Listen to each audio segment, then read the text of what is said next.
All right, guys, I'm going to do something a little interesting today. My father recently handed me down a few of my grandfather's knives, and I think one or two of his as well. So I'm just going to go over them. It's nothing special. Don't expect anything crazy high dollar here or anything, but it is interesting to me and it's sentimental to me, and these are knives that I'll have forever.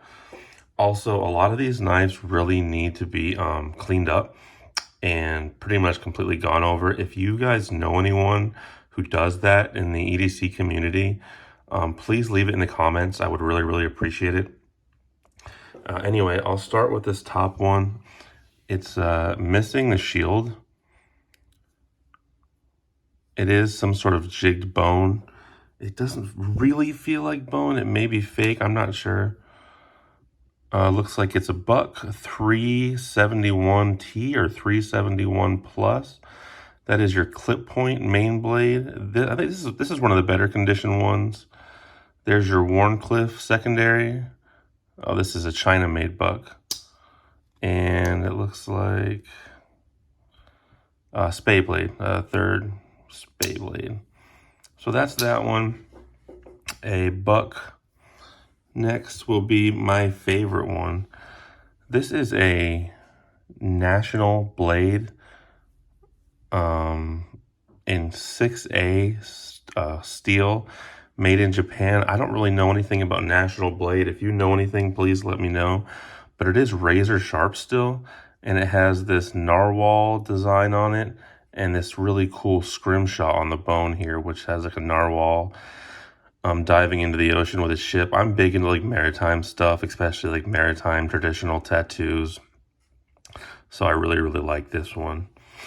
It's pretty small, and it is a backlock. It's in rough shape. Again, these have all been well used, well loved. But I really like this one.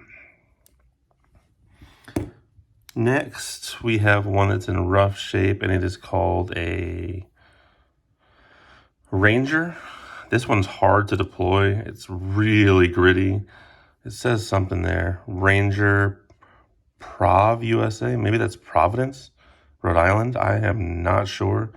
No idea who makes this. This must be some sort of carbon steel. As you can see, it's rusted. It's really hard to get in and out. There's a little sheep's foot right there, and there's one in the back, which maybe I can get out. Yep, there's a spay in the back. So this one's kind of cool, but it's in too rough a shape to really use. Next, I have this little guy right here. It's in a dyed bone. And let's see who makes this one.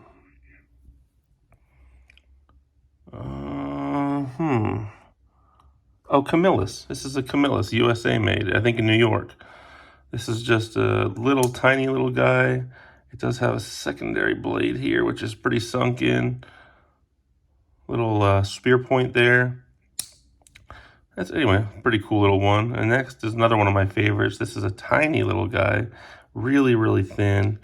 Who makes it is, let me see if I can see it out of the camera. No, I can't quite tell. But it's cool. It's really, really thin. It would be like a good little gentleman's carry from back in the day. I think these are all from the 50s, to be honest. That would be the time my grandpa would have them. And my dad is 70, so he was alive in the early 50s. This is a case. It's in really rough shape. As you can tell, it says case XX there. I have no idea as far as the materials. It's probably some sort of bone.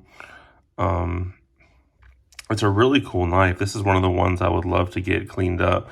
It has a clip point here, and then it has two other blades, which are really hard to get out. I'm not trying to cut myself getting them out.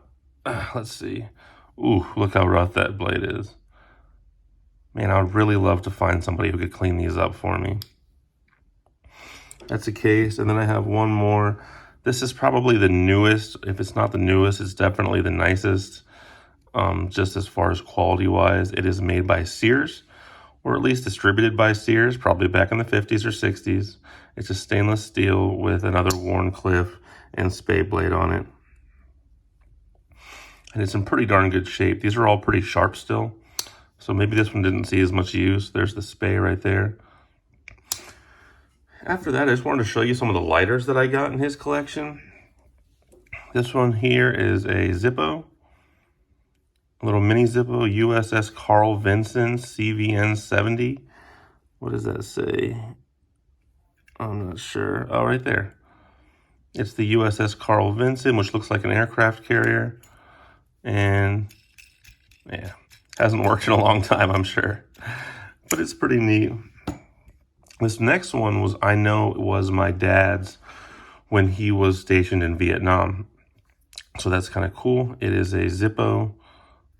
It still looks like it would work. Probably just needs a new wick and doesn't need a new flint. Flint's working good. It might just need some fluid, to be honest with you. I'm not sure, but this is his from, I think, probably around 1971.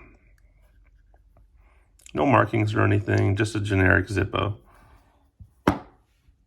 This is another Zippo. It's a thin little guy, pretty classy. Not working at all, needs a new flint. Needs to be gone over, but that's just a nice little gentleman's lighter there from probably back in the 40s or 50s. And this one's my favorite. My parents, or my dad at least, is from Oregon. So this is Oregon Centennial. This is 1859 to 1959. Some sort of aerospace company probably gave them away to their employees. But the cool thing about this one is it's made by Rolex. I would imagine it's the same Rolex that makes watches. And I'm not 100% sure. I'm not a lighter guy.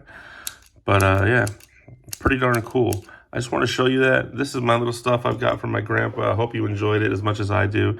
Again, if you know anybody who can restore this stuff for me, please let me know down in the comments. And thanks for watching. Bye-bye.